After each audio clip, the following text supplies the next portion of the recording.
দুৰ্গোৎসৱলৈ মাথো এটা দিন সকলো ব্যস্ত হৈ পৰিছে দেৱী দুৰ্গাক আদৰাত।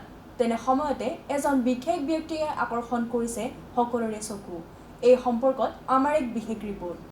বয়স তেওঁৰ ৯৩ বছৰ। তথাপিও তেওঁ দুৰন্ত প্ৰতিভাই হাৰ মনা নাই তেওঁৰ বয়সৰ আগত। তেওঁৰ হাতৰ পৰশত প্ৰাণ পাই উঠে মৃন্ময় প্ৰতিভাই। ককাৰ নাম প্ৰভাত চন্দ্ৰ পাল।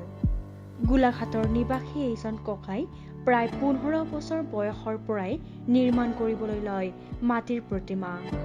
বিভিন্ন দেৱ দেৱীৰ লগতে ককাই নিৰ্মাণ কৰে অবিকল মানুহৰ চেহেৰা, জীৱ-জন্তু আদি।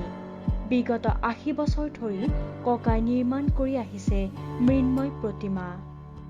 ককাৰ আক্ষেপ, মৃতপ্ৰায় অৱস্থাত থকা মৃৎশিল্প জীয়াই ৰাখিবলৈ চৰকাৰে বহু প্ৰতিশ্ৰুতি দিছে যদিও সেয়া সফল নহয়। চৰকাৰী সাহায্যৰ বাবে আবেদন কৰিলেও বিফল হোৱাৰ কথা প্ৰকাশ কৰাৰ লগতে এই শিল্প সংৰক্ষণ তথা ইয়াৰ প্ৰতি যুৱ প্ৰজন্মক আকৰ্ষিত কৰিবলৈ চৰকাৰক আহ্বান জনায়। Bureau' report, north east 7।